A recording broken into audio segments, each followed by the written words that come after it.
Hey everyone, welcome to another episode of Startup Sales. I'm really excited today. We have Nathan, or Raj Nation. He's the founder of Startup Hype Man.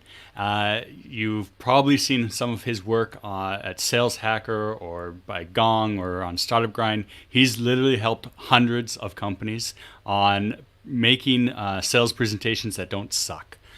So that's what we're going to cover today. I'm really excited for it, so let's get to it. Startup Sales is a podcast about what it's really like to get a business off the ground.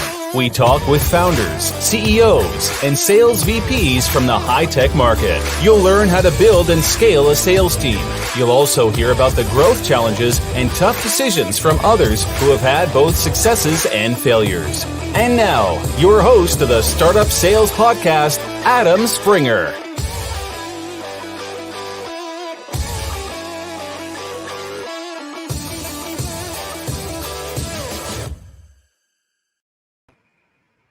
Raj, really happy to be here. Oh, boom. After that introduction, I am pumped, man. Let's get this show on the road. I could see you in the background with the music playing, like dancing along with it. Cool. Can you tell everybody that's listening or watching who you are and a little bit about your background? Yeah, of course. So my name is Raj Nation, founder of Startup Hype Man.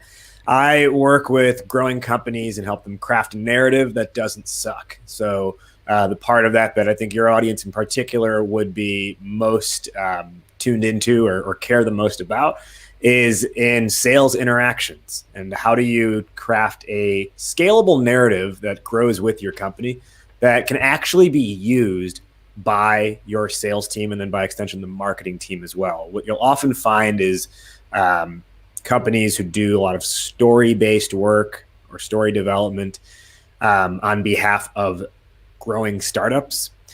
Oftentimes what they create is something like it sounds good in theory, but it's a message that no person would ever actually use in a human-to-human situation. Like it might sound good on paper and it might have a lot of the buzzwords, but no sales rep, no founder is going to ever actually utter those words out loud. So I'm really focused on not just how do we create a good story, but again, a scalable story, meaning one that you can actually say to your prospects to help convert them into customers.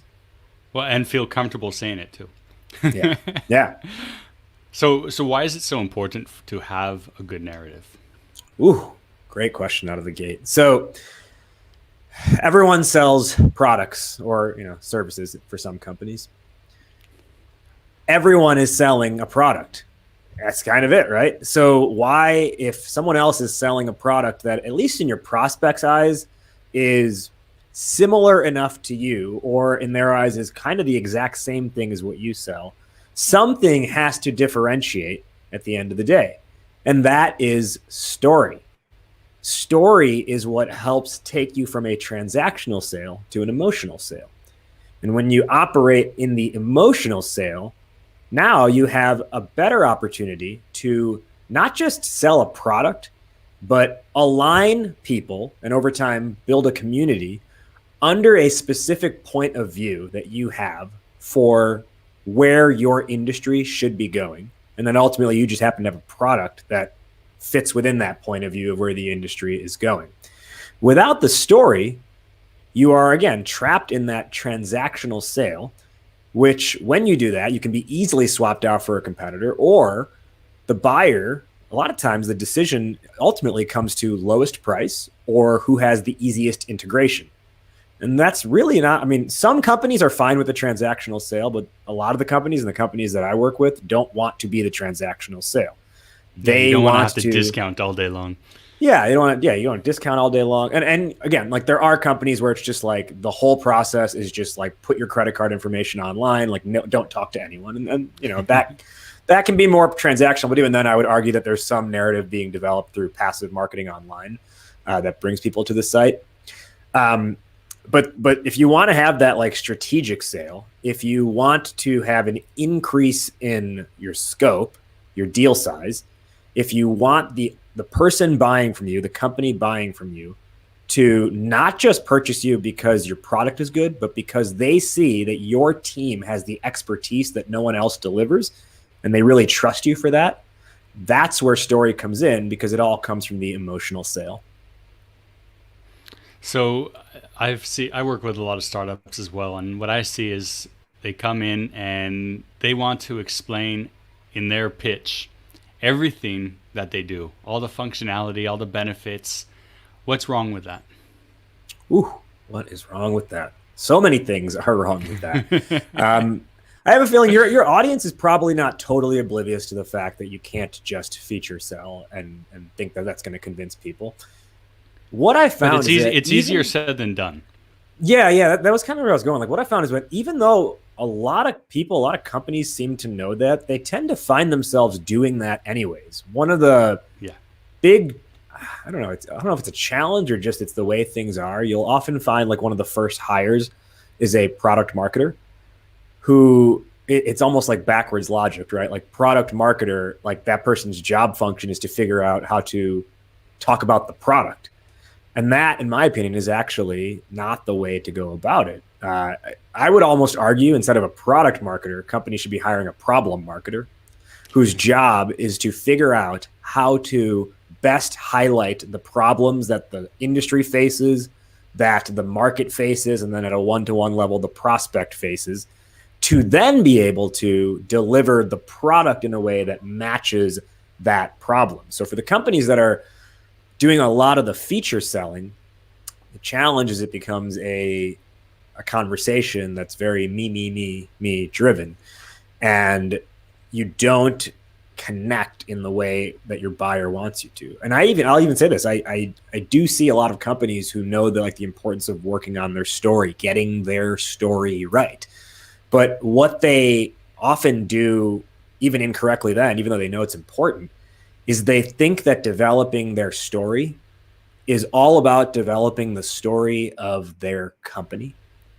And so then you'll get these pitch decks, these sales presentations that are, 9 slides of here's who we are, here's our mission, here's our executive leadership team, here's the amazing companies that we've worked with, here's our product, and then here's some case studies for you.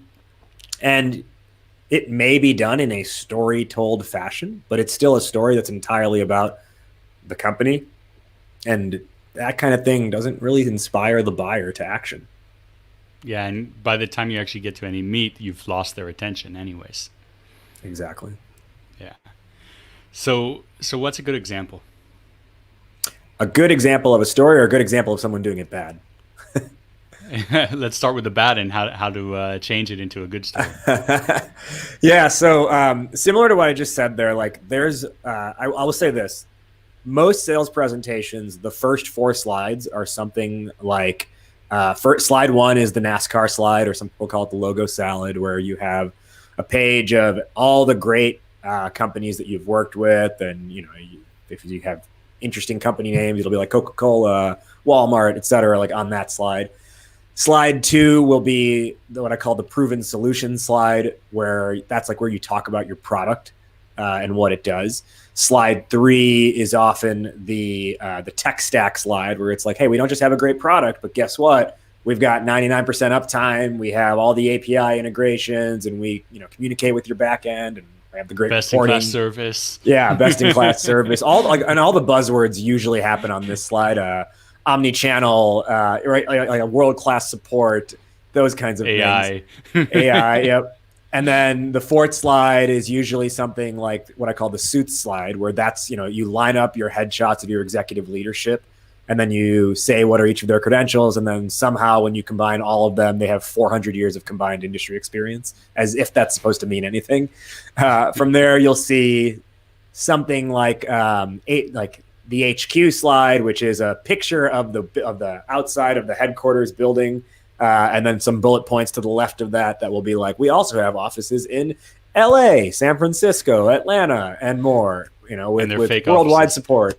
Yeah, yeah, exactly. It's like a remote employee that works in like Dallas, but we're touting that as an office. And that's the flow of a lot of these presentations. And I can't harp on the point enough that it's so me driven, and it's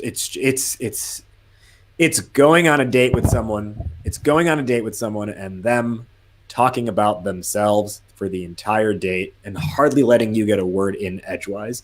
It's probably not going to be a second date in that scenario. It's meeting someone at a cocktail party and finding that one person at the party who has the story of how they climbed Mount Rushmore, followed by the story of how they once attacked a bear, followed by the story of how they once got attacked by a bear. And then, they did all of this while writing a best-selling novel. And like, they just keep trying to impress you with this thing after this thing after this thing. And the whole time you're like staring at like your martini or your beer in your hand, like swirling it, being like, how much is left in this? I wish I had the beer bottle with like the tinted bottle so they can't see that they can't see how much is in it. And I could say I'm almost done and I got to get a new drink, right? Like that's what we're doing to people with those kinds of presentations. Especially in the Zoom world where people could just be holding up their phone, right in front of the screen and actually playing on their phone, not listening to a thing you're saying. Well, and I think that brings up another good point, particularly in the Zoom environment or whatever software someone might use for virtual selling. A lot of times these presentations are so boring and people aren't turning, like the seller isn't turning on their camera or asking the buyer to turn on their camera. And it is so easy to get relegated to background tab territory in those cases. So the side note is you definitely want to have your camera on. You want to ask the other person to put their camera on. And even if they don't, keep yours on so they can see you. But then you have to have something that's interesting enough to where they are not putting you in a background tab while they actually type out emails or check their Slack in the foreground. Yeah. So let's jump back to the pitch. And I'm kind of trying to process this.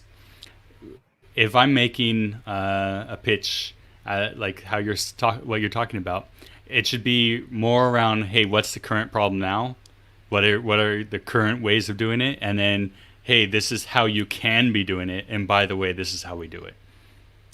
Yes, roughly, it's that kind of an outline. And Okay. the focus here is you want to craft a story that shows the other person that the market or the industry is moving in a certain direction and that they've got a choice to either get on board with that or not. And there's some trade-offs if they don't, but if they do get on board with that, there's a lot to be gained. Oh, and by the way, we have the product that helps you move in that direction. So the sort of, if you want, I can like break that down a little bit more specifically. Yeah. Please. I don't know if you're familiar because you're not in the U.S., but are you familiar with the Hamilton musical? It's like a phenomenon here in the United States. Yeah, I've never seen it, but I'm familiar with it. Okay, I've got the book behind me here. I've done a lot of research on different types of storytelling, and what I've found to be the most effective way to tell a story in a sales environment is to actually model it off of the Hamilton musical and how they told a story there. I'm not going to really give away much of the play, or I'm not going to go in depth to the play here, but if you extract the lessons from Hamilton, what you can take then is an outline where the first thing you do in your presentation is you give away the ending, quote unquote. And what I mean when I say that is you tell them exactly like what they're supposed to get out of this, meaning like what's the desired future state that they should be like striving towards and that you can bring them to. So you start with the end in mind. Another way to think of that is like, or I guess the reason you want to do that is because most people think, oh, don't like save, like have that be the big reveal later on, which, it's fine logic. But when you tell them up front, this is the goal we're trying to work towards, this is what we want to get you to. Now they've got an anchor in their mind that they know this presentation is going to work towards. So you've got them interested into, okay, how are we going to get there? So the another analogy I can compare it to is Google Maps, where you type in the destination and then you figure out the directions to get there. So kind of the same thing here, right? You can't just drive aimlessly hoping you'll get somewhere. You have to know where you're going. So Google Maps them, give them the destination up front. What is their, hey kids, we're going to Disney World. Like, what is the Disney World for them? That's where you start. Then you have this buildup where the first thing you do after that is define the world that they operate in today. What are the components of that world? What are the stakes of that world? What do they know it to be? And what is like almost like a immutable truth that they can agree to? Once you've got this agreement that, hey, that's how the world operates today. And when I say agreement, I mean like you have to actually ask them, do you agree with that? Get their buy-in. Then you can introduce a shift of some kind, something that's happening that's causing change. From there, you then have you put in front of them a crossroads, kind of like Neo in the Matrix. Take the red pill or take the blue pill.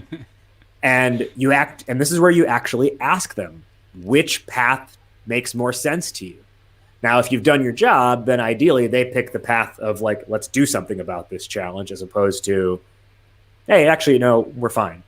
But if they do say we're fine, you can be like, okay, well, I don't think this is going to work for you then. And you'll save yourself, 34 minutes in the meeting. Exactly. Now, exactly. Right. And now let's say they do say, yeah, well, this makes sense to go in this path. You're like, great. What you transition to next is impact. So the first section is the world. The second section is impact. And in the impact section, you actually, before you talk about the amazing stuff that happens, but because they've chosen this path, you level with them. And you say, okay, I'm glad you chose that, but I just want to level with you. If you chose the other path and chose to do nothing or stay the course as you are today, I'm not here to tell you you're going to go out of business tomorrow. We both know that you've clearly done enough good things that it's not literally the end of the world for you and everyone's unemployed. Things will still be okay, but here's what I am saying you're missing out on. And these are the trade-offs of doing nothing. And so that level setting with them gets them to see, okay, this person's not just like, trying to hype me up on their product and fool me. Yeah. And I guess I shouldn't use the word hype because I'm the hype man, but but I think you get what I'm saying. Right? It helps show them, okay, hey, there's some reality here. Like they understand that like they don't have the end all be all solution, but they do have something that can help. Once you position that, then you transition to, okay, but here's what happens by doing something. And you kind of state those like high level points around what they get by doing something. And this is a little bit of that repeat from the upfront where you said, hey, here's the destination we're working towards. You start to reiterate some of that here. So that's the impact section. When you do those things effectively, you start by giving away the ending, the destination, you define the world, and then you talk about the impact of change. The last section of your presentation is what I call the inevitable ending, meaning you've done those things effectively enough that now doing something and making that shift just feels inevitable. And this is where you talk about your product that you offer, like what it does, how it helps, and then your credibility as well. So this would be where you put those logos, although even then I wouldn't say throw up a slide of a bunch of logos. I would say pick a slide of some relevant logos to them, or if you have the logo salad, the NASCAR slide, tell them, hey, I specifically want you to focus on this company and this company. They remind you of these reasons. They remind me of you for these reasons, and then you can have a individual case study or two after that, and then finally you wrap up by restating the destination. Okay. I really like this because when you're putting your destination first, it's kind of like putting the fruit and dangling the fruit in front of them. It's like, hey, imagine a world where you won the lottery, $100 million. Like everybody's like, wow, that's what I want. And then you're like, okay, now you like take it away from you. It's done something psychological to them where like you've got them on the hook. You've got their attention. If you know your prospects well enough and you know what their actual pain points are and where they actually would like to go, then you really have an awesome opportunity here to get their attention right from the beginning. I like that you put the end at the beginning. The interesting thing with this model that is so different from most presentations that you'd see is that, and I should qualify this by saying, this framework that I pulled from Hamilton, I then corroborated against other methods of storytelling, and I found that almost to a T, it is what Martin Luther King Jr. He had like almost the same framework for his famous "I Have a Dream" speech, and it is almost to a T the same framework Steve Jobs used for the original iPhone keynote presentation when they unveiled the iPhone in I think it was 2007. Yeah. And what's really interesting in this model, in the framework that I laid out, is most of the presentation, you actually don't even talk about your product. In fact, that middle section, when we're talking about the impact and you talk about, hey, here's what happens if you do something, you're just talking about the idea of doing something, not that your product is accomplishing this. It's the idea of change, of making a shift in this direction gets you these things, which then tees up, again, that's why I said it's the inevitable ending after that, the next section, because it tees up for you to naturally say, well, those are the things that we provide with our product. Martin Luther King's famous "I Have a Dream" speech. It is, I think, about 16 minutes long. And it is, we know it today is the "I Have a Dream" speech. But he does not utter those words until 11 and a half minutes into the speech. And that's what we remember the speech for, is the fact that he said, "I have a dream." So if you think about this now when selling your product, hold off on talking about your product, and they will counterintuitively remember a lot about your product. Because they're listening. Right. So, I mean, as a salesperson, like, first of all, I completely agree with this, but I see an inherent problem with doing things like this. And that is that if you just get on the call and you go into this presentation, you learn nothing about them. And you don't know if they're qualified or not. Mm-hmm. So when do you do the qualification with this kind of model? It's going to depend on the individual sales process, but you should not open up your call doing this. Let's say you've booked a 40-minute call with them, and it's billed as your quote-unquote demo call. Your first, I'd say 15 or 20 minutes should be discovery. And then if you're putting it all onto one call, and that's why I say it's dependent on the sales process. Some companies just do a discovery call and then a separate demo call. But let's say you put it all on one call. And I'll say this, even if you already had someone on your team did a 10-minute SDR qualification call, you still want to continue discovery on the formal quote unquote demo call to follow up on what they learned, what the SDR learned, get them to tell you more about that, et cetera. So, 15 to 20 minutes of discovery.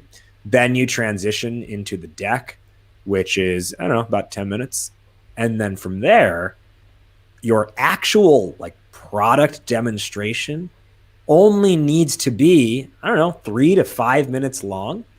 Because, right? Because if you've delivered the sales deck well enough and they're in line with that thinking, they're emotionally bought in now to the idea of change and change with you. So they've got this emotional buy-in. Now the formal screen share demo is more a formality, and you're not trying to win them here. You're just reinforcing a belief that now at this point they already have themselves. Thank you. I first of all, the 3 to 5 minutes, absolutely. And also what you just said now, the demo is a formality. I always feel like the demo is a formality in the sales.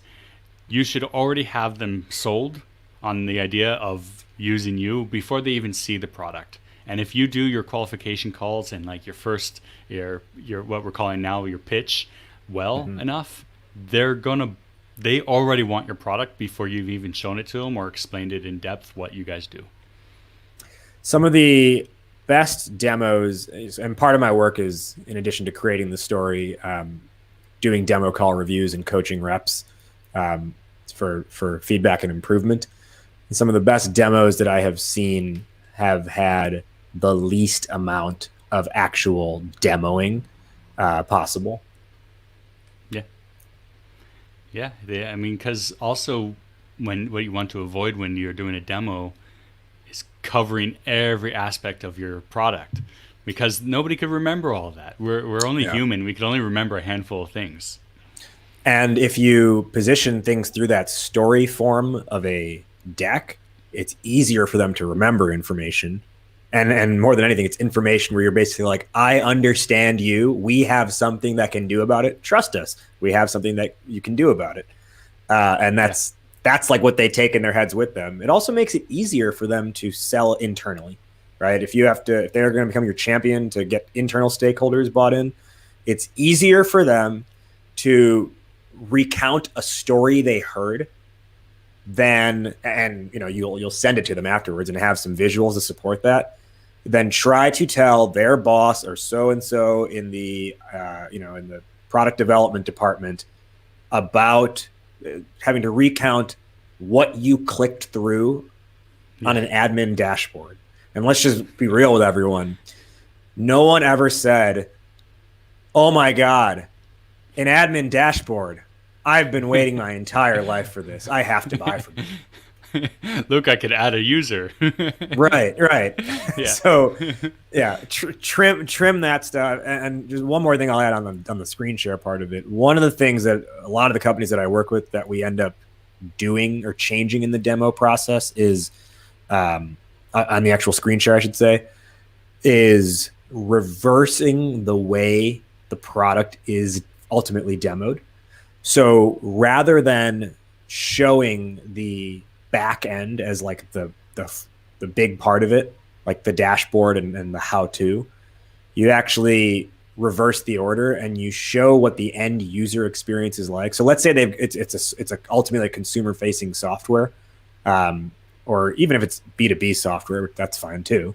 But they're buying a software that that their customers would end up seeing, right? Or anyone who's using it would end up, seeing.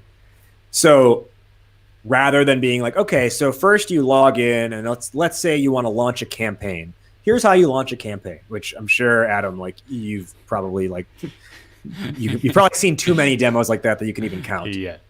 So instead of doing it like that, and I'm just going to hypothetically see here, let's say it was something like a MailChimp, like a email software, right? A marketing software.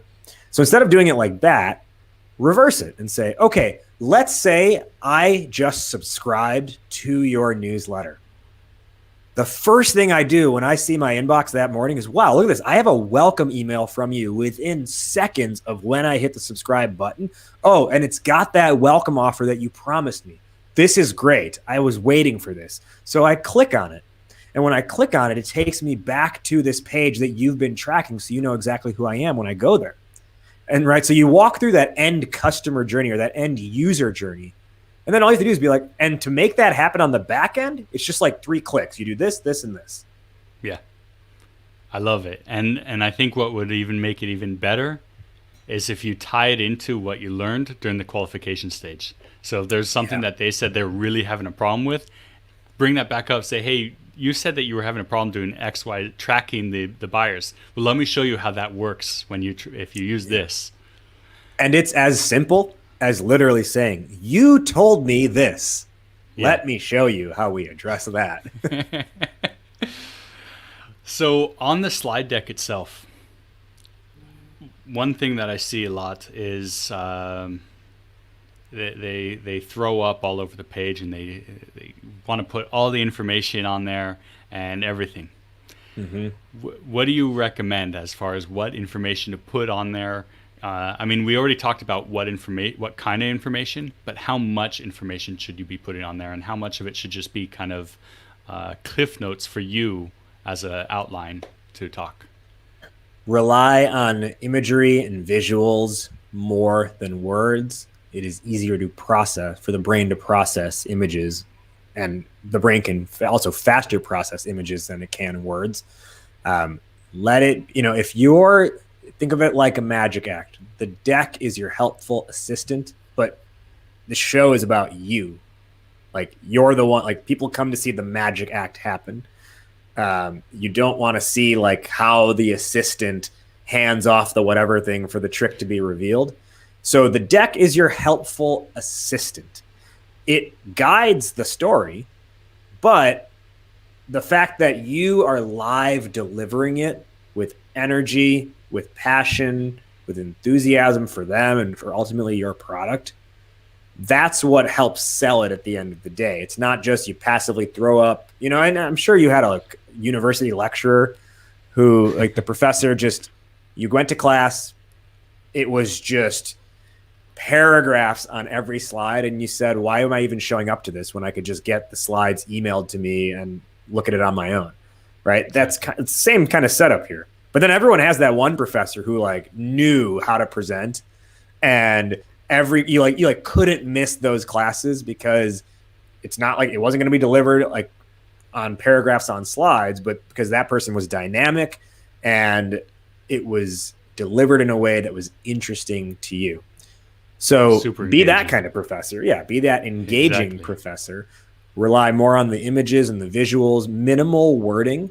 Also give your audience, your buyer, credit for being able to like draw conclusions themselves without you having to explicitly describe in detail each little component of what your product does. You can use like a header or a subheader to give the idea of what your product does. You don't have to then say accomplished through XYZ AI and then this and this and that and the other. The other thing I'll say is when it comes to like how to show the words, my rule of thumb is that bullets kill people and bullet points kill presentations. So find different ways to show the words than just this list of bullet points on your slide. Absolutely. I'm putting myself in the listener's shoes and thinking about all this, and this all sounds really good in theory. But in practicality, when somebody gets onto a call with us, they're like, hey, what they expect in a demo, and how can I take up 25 minutes, 30 minutes of their time going over this and asking them questions when they just want a demo? What do you say to that? There's a couple ways to address this. One, I'll say from an overall like thematic process perspective, if you have an SDR qualification call first, and that SDR leaves the call by saying, okay, great, why don't we schedule you for a 40-minute demo where you're going to get the ins and outs of our platform, which I know a lot of SDRs do. That SDR has just set the wrong expectations. Yep. So that if you have that qualification call as part of your process, revisit what expectations is the SDR setting for the prospect. Now, let's say you don't have that qualification call and the demo is the first interaction. Set an agenda up front. First off, in the email invitation, the automated email, just have in the notes of that meeting a rough high-level agenda. All it has to say is like, learn about you, learn about us, determine next steps if necessary. And then when you actually get on the call and you get past your hi, how are you pleasantries, that kind of thing. Oh, where are you? Oh, Colorado. Okay, that's interesting. Is it cold there? Don't get me started on talking about the weather. But once you get past those pleasantries, set an agenda where you're like, okay, well, great. So here's how I think today's call could go. I do want to show you what we have and how we think. But before that, what I'd first like to do is just give you, quick high level kind of overview of our mindset about the industry. From there, I want to ask you a bunch of questions to learn about how you guys operate as a company. And by doing that, that'll give me a really good context to be able to dive deeper and explain more about what we do and how we might be able to help. And then at the end, we can, if we feel there's a fit on both sides, we can start talking next steps, which just as a teaser, typically for us, if it's looking good, a next step is blank. Yeah. And then you say, does that sound okay to you? So you get their agreement to it and then ask, is there anything that was missing from that or that they want to make sure that we cover? So now you've just got their agreement up front for how the call is supposed to work. And now they're not going to get mad that this demo, quote unquote, is being held off from them. Or they're not sitting there thinking that, hey, is the demo coming? Like, I came on here to see the demo. Yeah. So you've taken that away from them so they could actually relax and listen. Right. Raj, I love this. This has been absolutely incredible. We've actually only gotten a third of the way of the things that we wanted to talk about on this on this episode. So maybe we'll do a round 2 or round 3 soon. Yeah, I'd love to. How could people reach out to you and learn more about you and what you're doing? Yeah, you can just reach out to me directly. My email is Rajiv, RAJIV, at startuphypeman.com. If you head to startuphypeman.com directly, you can grab my free whiteboard video where I actually outline the process for a higher converting demo call, and I go into some of these concepts a little bit deeper than we talked about today. I am hyper active on LinkedIn as well, so please connect with me there. LinkedIn.com. I mean, just search my name, Rajiv Nathan, or type in Raj Nation, and it'll show up as well. And I've got a podcast as well, which Adam, I'm excited to have you on in the very near future. And that podcast, you can just type into any podcast player, whether it's Apple or Spotify or whatever. Just type in Startup Hype Man. It's called Startup Hype Man, the podcast, but if you type in Startup Hype Man, it'll show up. And it's conversations with CEOs, founders, and leaders in the startup ecosystem talking through different growth strategies that they've employed to scale their businesses. Perfect. Raj, thanks so much for joining us. Thank you for having me. Thanks for listening to Startup Sales with Adam Springer. Subscribe to the podcast so you never miss an episode. Contact Adam about speaking engagements or consulting services at adam@startupsales.io.